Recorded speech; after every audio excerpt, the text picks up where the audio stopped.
están todos? Bienvenidos nuevamente a esta nueva entrega de Psicoanalizando. Un saludo muy especial. Como podrán notar, empezamos con musiquita de Navidad porque para mí ya empezó la Navidad. Es mi época favorita del año, mucha felicidad, mucha alegría. Todo el mundo está de buen humor y la vibra se siente en el aire y pues todos nos sentimos así. El día de hoy nuestra compañera Ruth no nos va a acompañar, un poco de tristeza en medio de la alegría, pero el próximo sábado, si Dios quiere, por aquí la vamos a tener. Vamos a tratar un tema hoy, tal vez a muchos les parezca triste tener conocimiento de todo lo que pasa en nuestro país en torno a lo que es el abuso infantil, de cómo viven nuestros niños en muchos ámbitos, cosas que tal vez muchos pudiéramos no imaginarnos, aunque las redes sociales recientemente están llenas de casos de madres golpeando de manera casi salvaje a sus hijos, padres que han matado incluso a sus hijos, pero queremos educar un poquito a nuestra sociedad para que podamos aportar nuestro granito de arena con este tema y podamos salir al camino y ayudarnos a mejorar en este sentido. El 67% de los hogares dominicanos usa el castigo físico y psicológico en sus hijos actualmente. Eso es en base a una encuesta que hizo En Hogar en el 2009. También tenemos que hay cerca de 6 millones de niños que sufren abusos, de niños, niñas y adolescentes, ¿verdad?, que sufren abusos severos en sus hogares. Eso incluye el abandono. También hay 80,000 niños que mueren por abuso de sus propios padres anualmente. Es una cifra exorbitante. Eso, claro, por no mencionar a las niñas que se casan entre los 15 y 18 años y que sufren de abuso conyugal, porque eso es un tema totalmente diferente, pero que no deja de ser un abuso a un niño. Y actualmente hay estadísticas, cifras que dicen que cerca de 6,000, un promedio de 6 niños son abusados sexualmente cada día. Eso es en promedio, ¿verdad? Pero ya vamos a dejar a la experta que nos aborde. Tenemos el día de hoy a alguien muy especial. Tenemos por aquí a Yasmín Meyer. Ella es psicóloga clínica.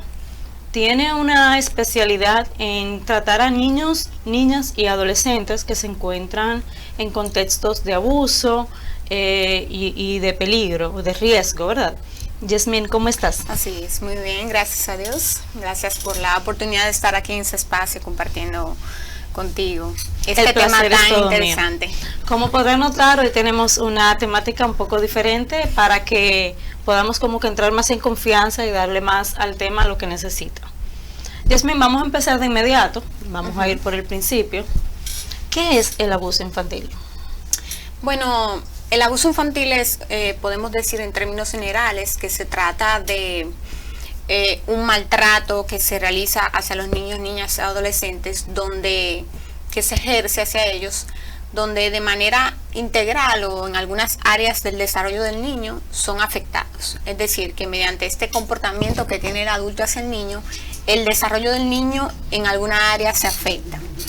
Y como bien nosotros sabemos, tenemos distintos tipos de maltrato, y en función del tipo de maltrato que padezca el niño, también hay estudios que indican que el daño o el efecto puede ser mayor. Qué interesante, hay distintos tipos de abusos. Háblame un poco de esa parte. ¿Qué es eso de distintos tipos? Bueno, tenemos diferentes tipos de abuso, y si hablamos, por ejemplo, en el marco de los que más se presentan, en sentido general tenemos el abuso físico, el abuso sexual, la negligencia y el abuso emocional. Negligencia, o sea que Sí. si yo descuido a mi hijo y le pasa algo, yo también abusé de él por eso. Exactamente, es un abuso. Y de hecho por eso, bueno, esa parte se me escapó, pero cuando hablamos de maltrato o violencia, es un acto de acción, valga la redundancia, u omisión de protección hacia el niño. O sea, yo violento los derechos del niño, yo maltrato al niño cuando no le doy a ese niño o no cubro las necesidades básicas que ese niño tiene, de alimentación, de vestido, de protección, de afecto incluso. Creo que eso es un dato muy interesante.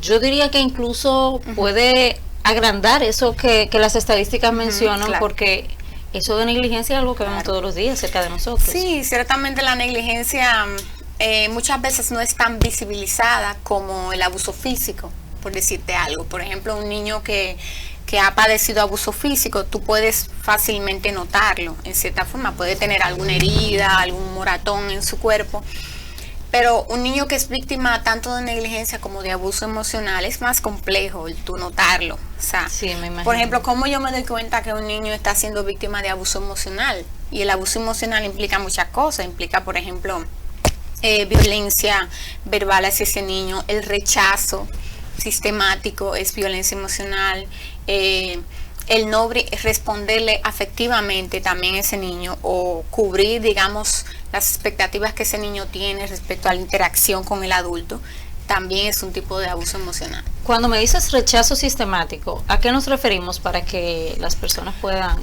Ok, bueno, estamos hablando de un rechazo o una violencia que se ejerce de manera continua. Y por ejemplo, en el abuso emocional generalmente, para poder, digamos, tipificarlo, necesitamos entender que en su generalidad no es algo que sucede un día. O sea, no es que quizás un padre por alguna situación del momento, algún estrés, le dice una palabra al niño que lo hace sentir mal. No estamos hablando de eso, porque es también interesante saber que no podemos satanizar todo lo que un padre hace o un error que un día un padre cometa. Sin embargo, vemos que el abuso emocional es ese comportamiento sistemático que tiene el adulto hacia el niño, donde lo humilla, le dice tú no vales, tú no sirves, tú no haces nada bien, tú eres un niño malo y todo eso. Y vemos cómo se prolonga en el tiempo y va afectando emocionalmente al niño y de manera integral. Para asentar un poquito todo esto, cuando hablamos de que, por ejemplo, en el colegio la maestra diariamente obvia la opinión de un niño, no le permite participar, esa maestra está abusando de ese niño. Puede constituirse, claro, a largo plazo, cuando ella no le da esa palabra de manera constante. Sí, porque ahí tendríamos que ver, por ejemplo, por qué no le permite al niño la participación. O sea, ¿qué impide que el niño pueda participar y expresarse al igual que los demás niños? Correcto. Entonces, hablaba al principio de que actualmente se ve mucho en las redes de padres que usan castigos desmedidos. Hoy mismo yo vi una actividad en Facebook que no sé si estará correcto. Una niña sube un video a su Facebook fumando juca y la madre luego filma un video en vivo atacando a la niña y haciéndola llorar y avergonzándola ante la cámara. ¿Se constituye esto un abuso? Ciertamente, porque en este caso estaríamos hablando de un abuso emocional. Pudiera ser porque el tú exponer, avergonzar, hablábamos ahorita de humillar, es un abuso emocional. Y nosotros teníamos que pensar también, cuando hablamos de abuso infantil, que está experimentando el niño en su interior con la vivencia, con lo que le está haciendo el adulto. Y eso también nos permite entender que sí está habiendo un daño y que sí está ocurriendo un abuso.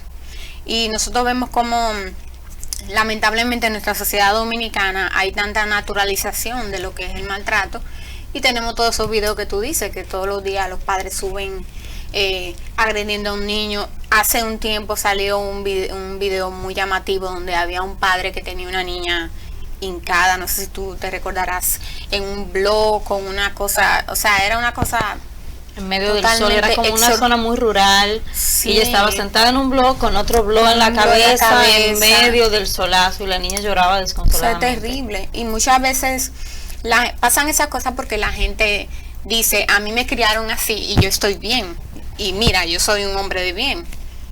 Pero si nosotros no ponemos a pensar qué tan bien tú estás con esa experiencia que tú tuviste de humillación, de violencia, y qué efecto eso ha tenido en tu vida. Claro que sí. Dentro de todos esos tipos de abuso que me estás mencionando, en tu experiencia ya tratando con niños y personas en este ámbito, ¿cuál tú dirías que es el más común, lo que más se suele ver?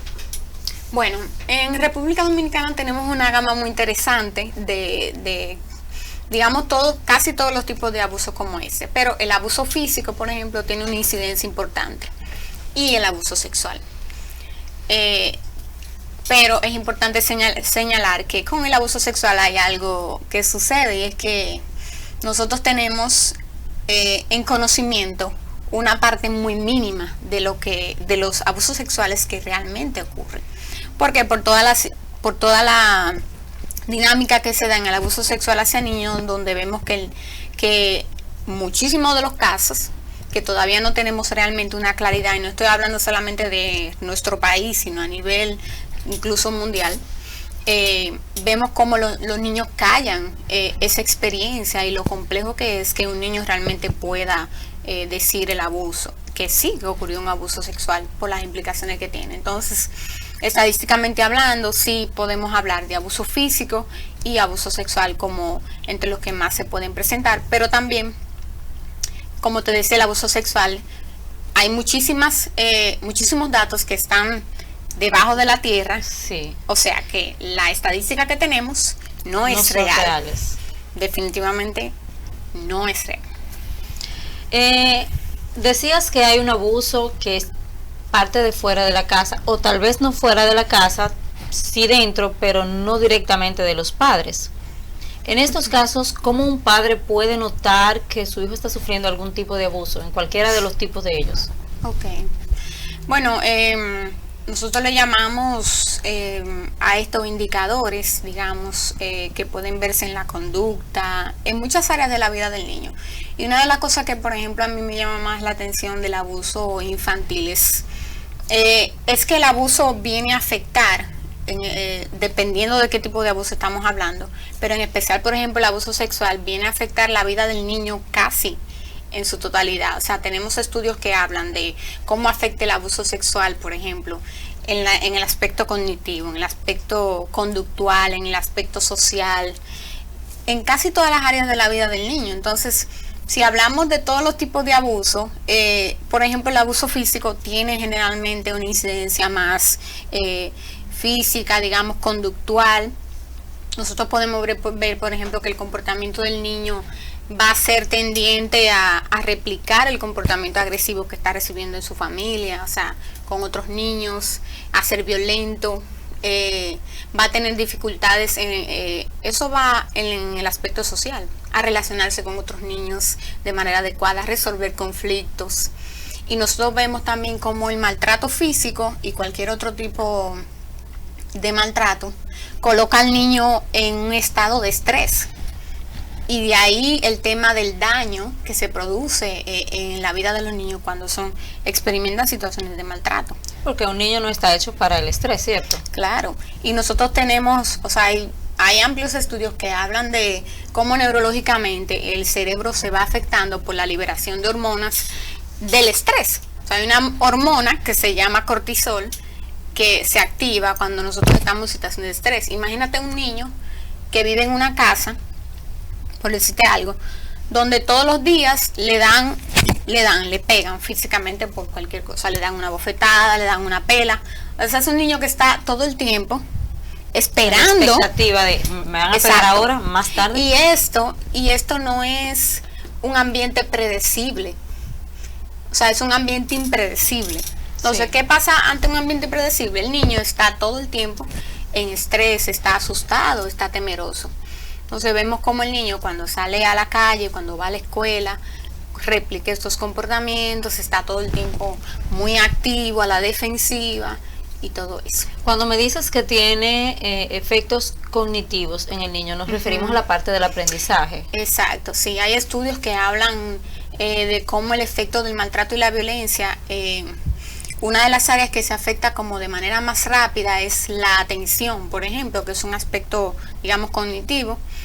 La atención, la concentración del niño en la escuela, la posibilidad de él aprender, de adquirir nuevos conocimientos, y eso responde a lo que decíamos ahora. O sea, en medio de una situación de estrés, tú no puedes estar en una condición óptima para aprender, para conocer y adquirir conocimientos nuevos. Eso quiere decir que los maestros, con esos estudiantes que tienen que tal vez van un poco lento en el aprendizaje o que de repente eran muy buenos y ya no es tanto, o esos niños que son muy agresivos en el colegio, que maltratan a otros niños, eso debería ser una señal de alerta para los maestros. Son indicadores. Nosotros vemos cómo el niño cambia.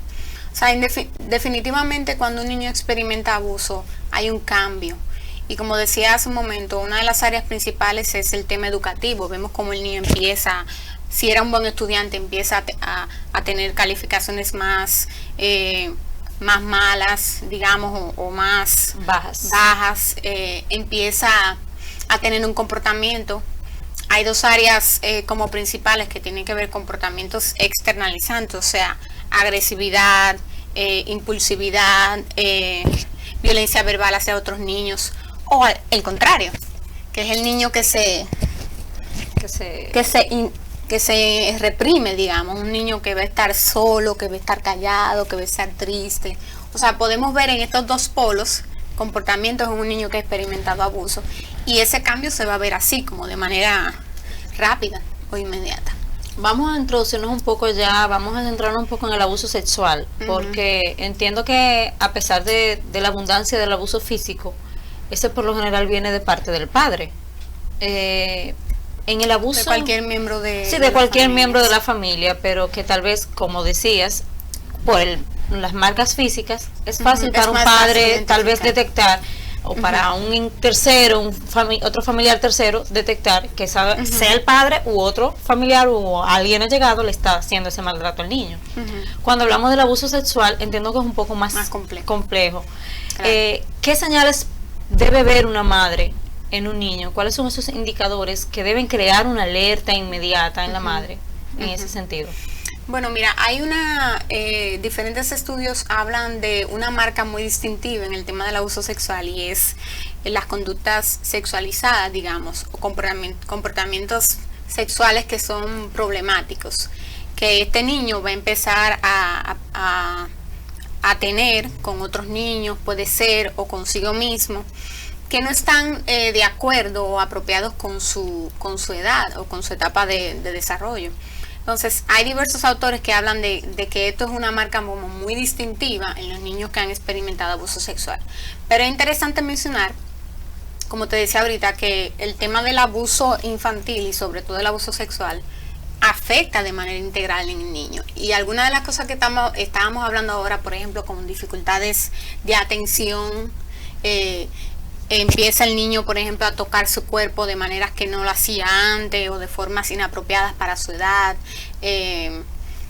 Todo ese tipo de situaciones también se pueden contextualizar o aplicar al abuso sexual.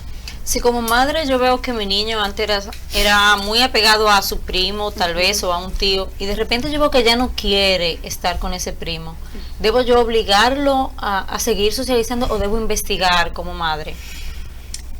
Mira, yo pienso que una de las cosas más importantes que hay en la relación de los padres hacia los niños es la comunicación.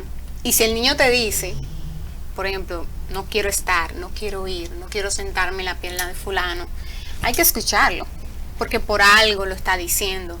Y el deber es del padre o de la persona que sea tutora o responsable, es de proteger a ese niño.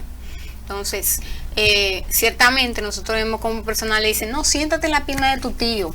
Ese es tu tío. Ese es tu tío, es salúdalo y dale un beso. Ajá, y a veces el niño ni siquiera lo conoce o tiene una interacción con ese tío muy cercana y queremos obligarlo. Entonces, ciertamente, lo recomendable es indagar, preguntar, investigar qué está pasando.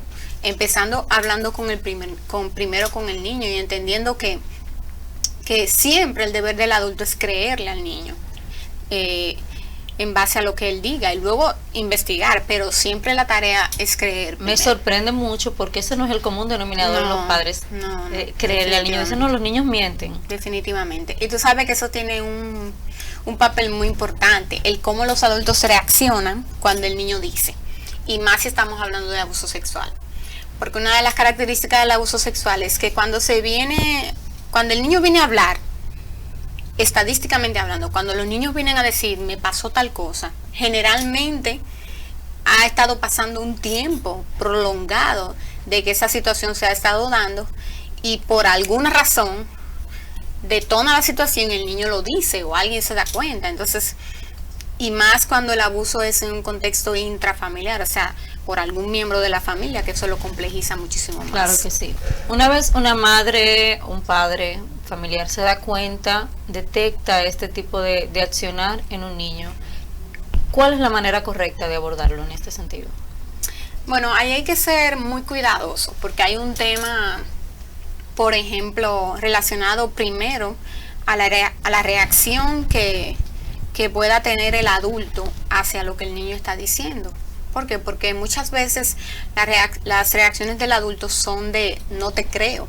Quizás no le dicen con la boca no te creo, o ponen en duda lo que el niño está diciendo. Entonces, ¿qué pasa con eso?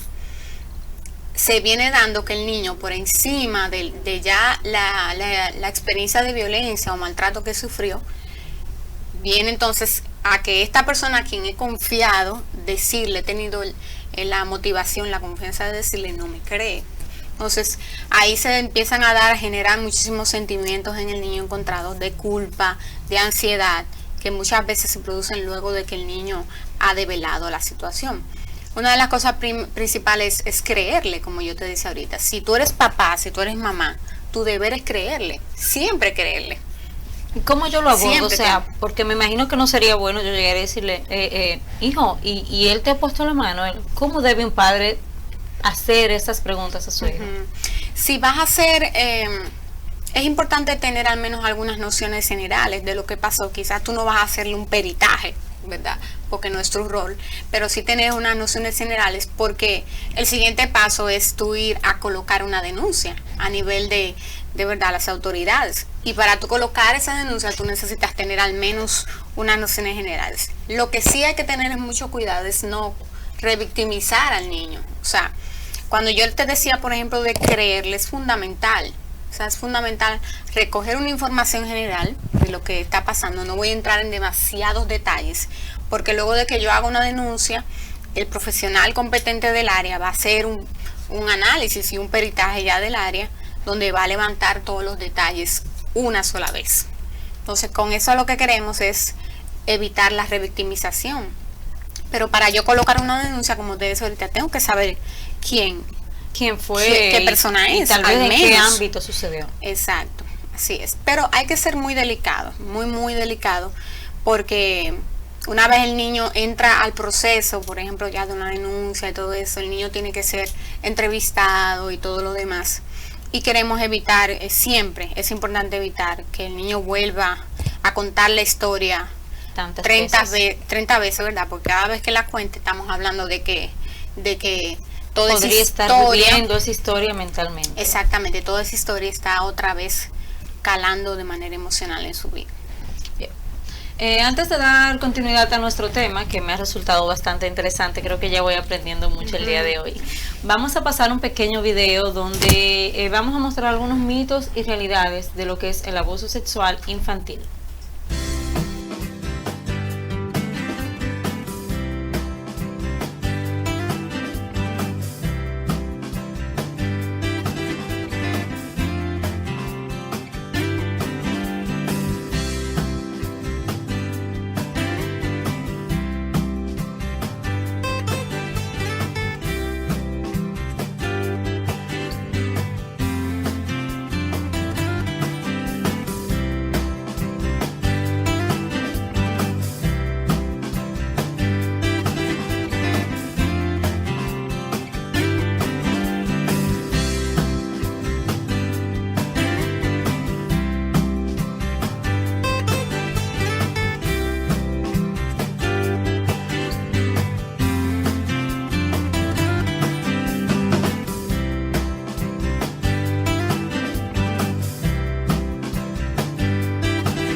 Bien, bienvenidos nuevamente. Pudieron ver en este video todo lo que decía nuestra invitada del día de hoy, Yasmín, la psicóloga y especialista en tratar a niños en contextos de peligro, riesgo y abuso.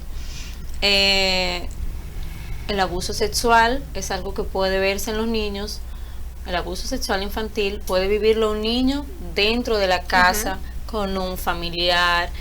Por eso no debemos, como nos acaba de enseñar nuestra experta, forzar a un niño que no quiere estar con un familiar, sino que nuestro rol es cuidar y proteger la salud física y emocional de nuestros hijos y de nuestros familiares cercanos. Bueno, de hecho de todos los niños, ¿no? Claro. Porque tal vez yo no lo vivo con el mío, pero yo veo el del vecino y yo entiendo que pudiera estar sufriendo de un abuso, y es mi rol también como adulto proteger a ese niño y ayudarle en lo que yo entienda que pueda, ya sea acercándome a un familiar o tal vez, quién sabe, ayudándolo yo misma, porque tal vez ese familiar al que yo me vaya a acercar sea la persona que le está haciendo el daño. Así es. Entonces, Yasmín, vamos a... Tú mencionabas algo, es que decías que la mayor parte de los abusos no se dan a conocer porque los niños se quedan con la información. ¿Por qué se callan los niños que son abusados? Bueno, ahí es interesante mencionar que generalmente las causas que dan a que un niño se quede callado están asociadas a la misma dinámica del abuso. Nos está entrando una llamadita, Yasmín, vamos a tomarla. No importa,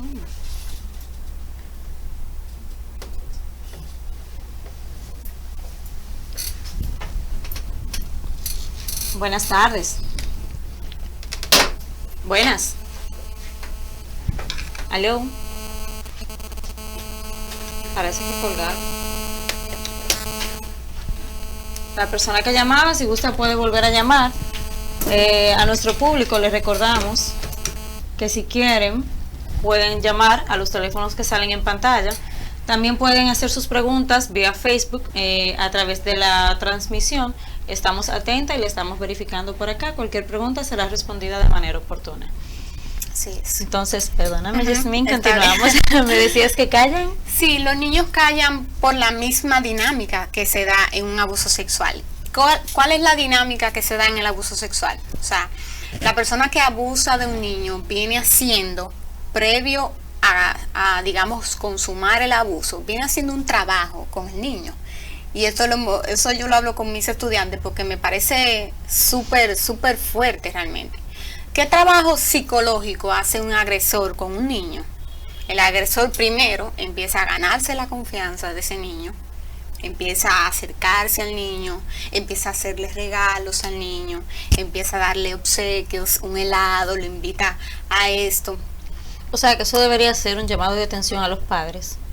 Claro, no en todos los casos. No en todos los casos, pero sí es importante tener ojo visor, y por eso ahorita hablábamos de la necesidad de proteger a los niños. Pero este agresor empieza a hacerle obsequios, presentes al niño, ¿con qué objetivo? Ganarse la confianza del niño, primero.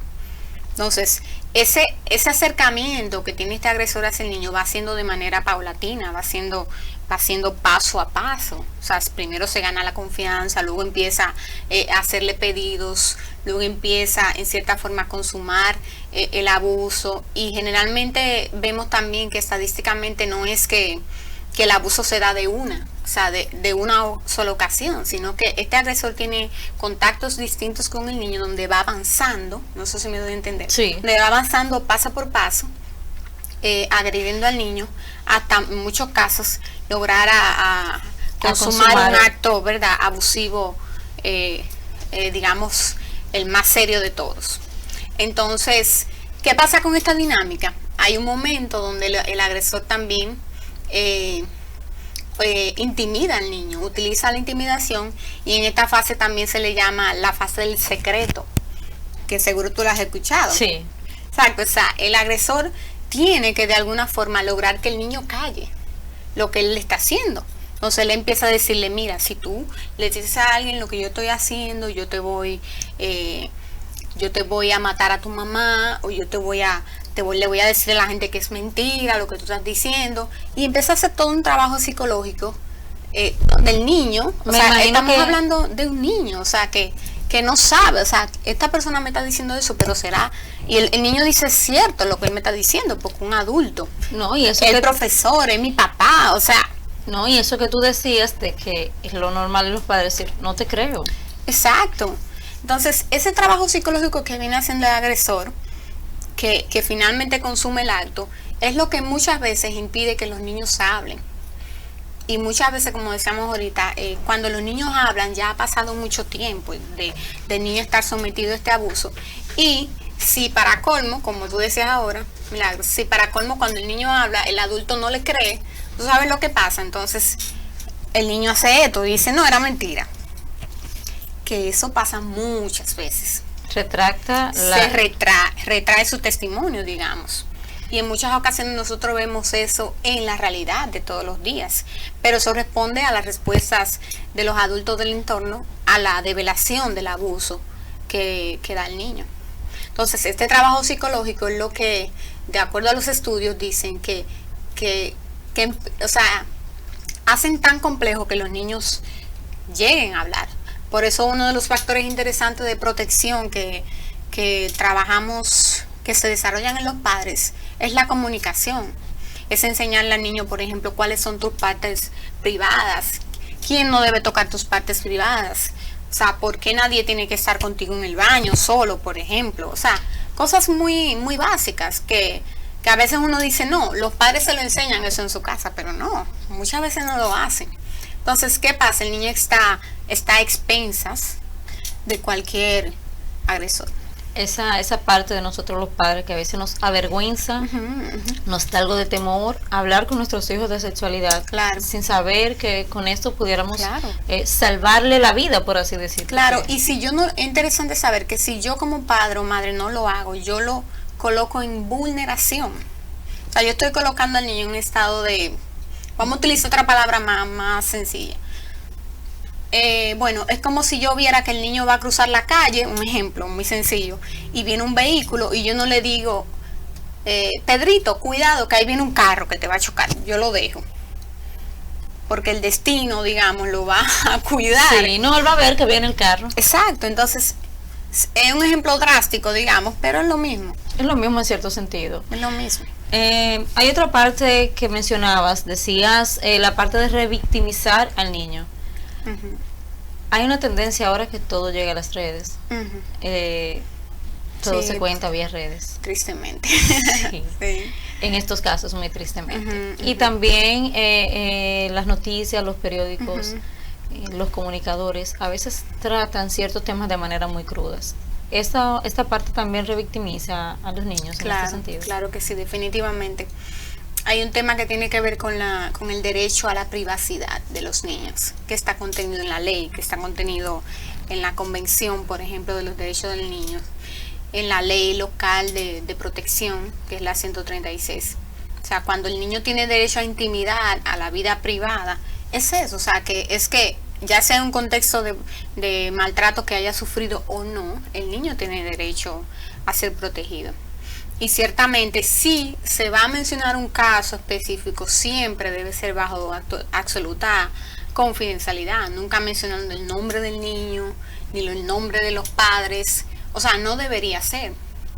Pero claro, nosotros tenemos una sociedad que no conoce nada de eso. Yo noto que a veces dicen, el hijo de María Valdés ha sido violado. No vamos a mencionar el nombre del niño por temas de privacidad, pero ya tú dijiste el nombre de la madre. O sea, claro, no y la dirección de la familia y todo. Entonces a mí siempre me causa eso una sensación muy, muy fuerte, porque, o sea, el niño, depende de la edad que tenga, puede llegar a ver todo eso en la televisión. Y tal vez no ahora, pero mañana, porque algo que tienen las redes es que todo lo que llega ahí se queda para siempre. O sea, es muy difícil porque yo puedo borrar de dónde salió la información, pero ya todo el que la tiene, todo el que la copió, todo el que la compartió, pues es más difícil. Claro, y ahí todos los amiguitos de la escuela se darían cuenta, todos los vecinos. Y ahí todo eso genera como una ola en ese niño increíble, de culpa, de vergüenza, adicional a todo lo demás que ya viene pasando en una experiencia de abuso. Eso de culpa y vergüenza, vamos a profundizar un poco en todas esas consecuencias, esas marcas que deja en el niño esta actividad. Nosotros tenemos, muchos estudios sobre eso, que hablan de consecuencias, como hablábamos ahorita, casi en todas las áreas de la vida. Por ejemplo, en el área de las emociones, que es algo muy interesante, vemos que hay consecuencias, por ejemplo, muy asociadas a la depresión, a la ansiedad. Estamos hablando, por ejemplo, de ese niño que va creciendo también a lo largo de la vida, que en algún momento se vuelve adulto, efectos a corto y a largo plazo, ansiedad, estrés, una mayor tendencia, por ejemplo, a tener ciertos trastornos de personalidad muy relacionados al maltrato en cualquiera de sus formas, por ejemplo, el borderline, que es el trastorno límite de la personalidad, por ejemplo, el trastorno de estrés postraumático. Tenemos, por ejemplo, estudios que hablan de o asocian el maltrato con una mayor incidencia al consumo de drogas, de alcohol, digamos al tema de la promiscuidad sexual ya cuando viene creciendo, exacto. Temas, por ejemplo, de comportamiento, más en los varones, conductas antisociales, como decimos, vandalismo, delincuencia. Muchas de estas conductas, o sea, es muy amplia la gama de situaciones que se dan, tanto a corto como a largo plazo. Cuando hablas de depresión, la depresión tiene muchas consecuencias per se ya como un mal propio. Entonces, sumado a todo lo que viene de un abuso, más en el ámbito sexual, que es difícil hasta para un adulto sobrellevar, no hablemos de un niño. No puede traer eso muchas complicaciones en el niño, problemas tal vez de idea suicida. Claro. Sí, de hecho, también hay estudios que hablan de, sobre todo en varones, la presencia de ideaciones suicidas o intentos de cometer suicidio, quitarse la vida, pero generalmente ya estos se presentan cuando, tanto en la adolescencia como cuando pasa a la juventud y en la etapa adulta, se presenta ya más con frecuencia. O sea, que un niño es más difícil que llegue a tener ese tipo de ideaciones. Sí, puede tenerlo. Es más común en la adolescencia. Puede tenerlo, pero en cuanto a los estudios que tenemos como a mano, lo ubican más, digamos, en cantidad, más presente en adolescentes y en adultos, pero no quitamos, digamos, la posibilidad de que se presente también en niños. Que de hecho ya tenemos casos, hemos tenido casos de niños que se han quitado la vida. No por temas de abuso, pero por otras cosas, pero sí hay casos. Sí, hay casos. Esos casos de niños abusados a largo plazo, sé que es un tema muy complejo, pero ¿existe posibilidad de que esos niños en el futuro también sean abusadores de otros niños? Sí, ciertamente hay un elemento que me gusta más utilizar, que son como factores digamos, precipitantes, o sea que, porque el tema de las consecuencias que se producen en el abuso, es interesante ver cómo los estudios dicen que no es un tema de causa-efecto, o sea, de decir, bueno, porque tú sufriste abuso, no sé si me entienden, porque tú sufriste abuso, tú vas a ser un delincuente, tú vas a ser un agresor de otros, no necesariamente. Es algo que puede suceder, pero... Exacto. Como en todo en psicología, todo depende del individuo. Exacto. Todo pasa en el medio de ese abuso que yo experimenté, sea sexual, físico, del área que sea, en la intensidad que sea, en la frecuencia que sea.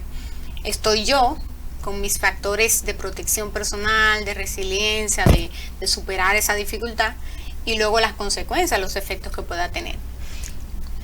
Me gusta mucho cuando los profesores en psicología dicen, psicología es la única ciencia donde 2 más 2 nunca da 4. No, exacto. Porque contigo da 4, pero conmigo puede dar 5 y con el otro tal vez 6. Totalmente. Y vemos casos como de gente que supera sus experiencias, o sea, de manera increíble, por esos factores de afrontamiento, digamos, que tienen más fuertes. Y es muy interesante también como el rol de la familia, que creo que ahorita lo hablábamos, es súper importante aquí. O sea, tanto la reacción que tiene la familia cuando conoce o cuando el niño dice fui abusado, tanto la reacción como luego habilitarle el espacio, digamos, familiar, de que el niño pueda hablar, pueda expresarse y pueda ir sanando y recuperando ese trauma. Los padres tienen consecuencias también en cuanto a lo que se refiere a la violación de un hijo. O sea, ¿Qué tipo de vivencia, qué tipo de sentimientos yo puedo esperar que va a vivir un padre que está pasando por esto, que tu hijo fue abusado y que él está tratando de ayudarlo? Sí, mira, los padres pueden tener muchos sentimientos también encontrados, y uno de ellos que vemos más presentes, por ejemplo, es la culpa. O sea, muchas veces los padres se culpan de esta situación, se culpan de no haber observado o darse cuenta, digamos, de algunos indicadores en la vida del niño que empezaban a mostrar cambios.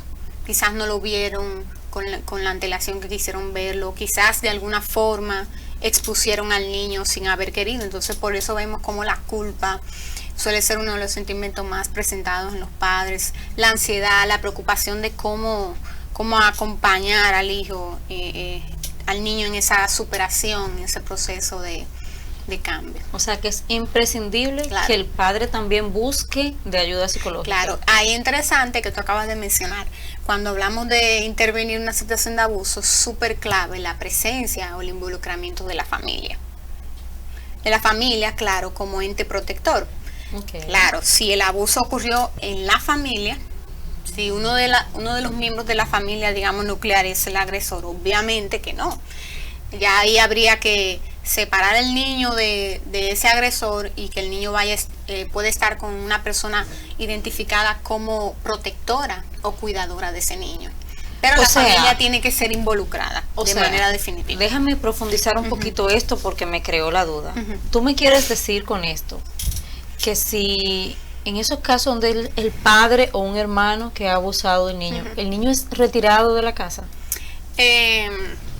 Hay un proceso, por ejemplo, hay dos cosas. Hay un proceso que trabaja la justicia, digamos, o los mecanismos que se trabajan a nivel legal, luego de que se pone una denuncia, y lo que hace un terapeuta, por ejemplo. Obviamente el terapeuta no tiene la potestad de separar al niño de la familia, pero generalmente cuando el caso llega a tus manos es porque ya ese proceso ha pasado. O sea, el niño está viviendo con otra familia o con alguna familia de acogida. No necesariamente familia de acogida, pero sí con un miembro de su familia que es garante de la protección, que se asume que sí realmente puede proteger al niño. Por ejemplo, si el abuso ocurrió con el caso que tú dices, el papá, puede ser la mamá, la garantía de protección, puede ser una tía, puede ser otro tío, no sé. Pero siempre se busca que el niño obviamente como que permanezca en su seno familiar, y en casos ya donde es muy difícil, obviamente ya el Estado interviene y separa al niño de la familia, definitivamente. He visto recientemente mucho en las redes que hablan de que fue apresado, e incluso tengo algunas imágenes ahí de algunas noticias recientes de que dictaron prisión contra alguien que agredió, que fue, le cantaron 20 años al profesor, a Kanki, a quien sea. En esos casos ya la ley se supone que están a los agresores aplicándole todo el peso de la ley. Pero para prevención de este tipo de hechos, yo no he visto una campaña en las redes, yo no veo que se eduque a los padres, a los maestros, para detectar cualquier tipo de abuso que su niño que está a su cargo en ese momento está experimentando. Nosotros tenemos diversas iniciativas, tanto de parte de organizaciones no gubernamentales como organizaciones incluso del Estado, pero están más orientadas, por ejemplo, a lo que es la crianza positiva, al buen trato, al trato afectivo hacia los niños y a la protección, que al final es lo que queremos. Ciertamente nosotros tenemos deficiencia en los programas preventivos a nivel nacional. O sea, muchas veces existen, pero no son suficientes para la población, o no son consistentes. O sea, son intervenciones que se hacen de manera puntual en un sector determinado, pero todavía sigue faltando esa incidencia, que hayan escuelas de padres formativas donde se trabajen esos temas, pero no un día, sino siempre. Exacto, y estamos hablando de un tema muy complejo. O sea, el abuso, sobre todo el sexual, es bastante complejo. Y si ese padre, por ejemplo, viene de una historia de maltrato, por ejemplo, maltrato físico, por decir algo, para él pegarle a su niño, maltratar a su niño, es algo, entre comillas, normal, porque es lo que pasa, y es lo que le llamamos naturalización de la violencia. Entonces, ¿qué tenemos que hacer? Hay que trabajar con esos padres para que entiendan primero el daño que le produce al niño de manera integral en su vida, y luego alternativas, que es la opción de crianza libre de violencia. Es así. De hecho, creo que ni siquiera en las escuelas tenemos una materia de educación sexual per se. O sea, yo veo, tengo dos niños en edad escolar y yo veo que en ciencias naturales le hablan un poquito de la formación del cuerpo y ese tipo de cosas, pero nunca... De manera anatómica. De manera, exactamente, nunca le han hablado de esa educación sexual, de qué debe cuidarse, de que todo lo que puede acontecer, a quién tocar, a quién no tocar y cómo tocarlo. Así es. Sí, nuestros currículos carecen de esa formación educativa. Por eso decíamos ahorita la importancia de que el padre los padres puedan enseñarle, exacto.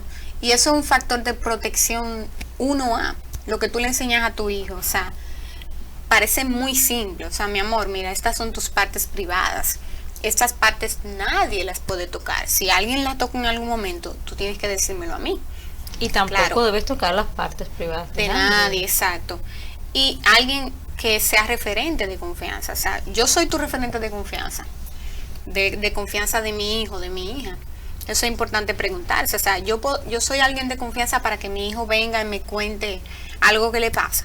O ¿Cómo reacciono cuando mi niño me dice, mira qué niña más linda? Exacto, o si cuando el niño viene y me cuenta algo así, por ejemplo, yo me alboroto, me vuelvo loco, creo que me está diciendo algo del otro mundo. Y no lo oriento, no lo dirijo. O sea, eso son preguntas importantes para no analizarse como padre. Bueno, se nos está acabando el tiempo, no podemos abundar más en el tema, pero yo quiero dejar una pregunta en el aire para que quede como compromiso de dar una continuidad a este tema, porque faltan muchos detalles.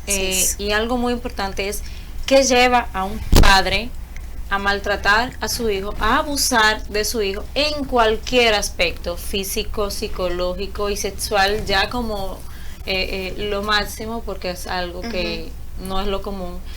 Entonces, vamos a dejar esa preguntita en el aire ahí para que podemos nos sentamos con el compromiso de otro sí, día, claro, volver a resaltar esa parte. Pero no podemos irnos, Yasmín, sí que tú nos des un mensaje a aquellos padres para que puedan aprender a detectar, a dedicarle un poco de tiempo a sus hijos para ver esos indicadores, y por supuesto a esos niños, esos adolescentes que están sintonizando nuestro programa o que van a sintonizar este programa, para que ellos entiendan cómo manejar esta situación y cómo dar a conocer esta situación a un adulto.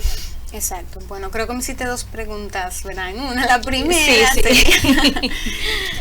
¿cómo un padre reconoce los indicadores o qué debe hacer el padre cuando ve estos indicadores? De manera inmediata, lo primero, porque, o sea, hay que ser práctico, ¿verdad? Hay que ser real, hay que ser realista, y en el día a día hay que decirle a los padres qué tú puedes hacer, o sea, de manera sencilla, de manera inmediata. Hable con su hijo, o sea, converse, acérquese con su hijo, tenga la confianza de conversar con el niño del tema que sea. Dele la confianza previamente, no espere que pase un evento para que usted quiera que el niño hable con usted cuando usted no ha dedicado ese tiempo para conversar con el niño, para expresarle esa confianza mutua. Y si el niño le dice, le comenta, le habla, le expresa, créale, que era lo que decíamos ahorita, créale y indague y actúe en consecuencia de eso. Y nunca, pero nunca diga nada que pueda hacer sentir al niño culpable, eso es importante, o responsable de lo que pasó, porque eso es muy delicado. Entonces eso suma a la carga que ya el niño viene trayendo. ¿Y qué nosotros podemos hacer si conocemos a alguien que ha sido víctima, o si en algún momento yo he experimentado algo así? Comunicarlo también, y volvemos a lo mismo, o sea, busca una persona de confianza, busca a alguien con el cual tú puedas hablar, comunícalo, exprésalo. Si son tus padres, muchísimo mejor, en el caso de los adolescentes, para que tus padres entonces puedan protegerte, puedan cuidarte, puedan en los casos que es necesario, colocar una denuncia a las autoridades competentes. Y busque ayuda profesional. Es una recomendación muy simple, pero sí, busque ayuda profesional, porque muchas veces nosotros queremos quedarnos por la vergüenza, y eso es todo un tema, ¿verdad? Todo el tema de la vergüenza que hace que muchas veces el abuso se oculte en las familias y nadie sabe nada y no se trata ni nada, pero sí ocurrió. Pero supere esa vergüenza y busque un profesional competente en el área que sí pueda apoyarle, que sí pueda ayudar a ese niño a superar la situación. Yasmín, ha sido todo Muy un placer generales. tenerte por aquí. Ha sido maravilloso, te agradezco mucho toda tu disponibilidad, toda la información que nos has suministrado el día de hoy, que espero y sé que así será, que nos ayudará a todos. Y a ustedes, Gracias. jóvenes que nos ven, si alguno necesita algún apoyo, no dude en acercarse a algún adulto que considere oportuno, a alguien que usted entienda de confianza y que va a poder ayudarle a dar a conocer esta noticia, a manejarla y a superar, lo que es lo más importante. Ha sido todo por el día de hoy. Feliz Navidad, lo voy a decir todos los sábados a partir de hoy, y hasta la próxima. Nos vemos.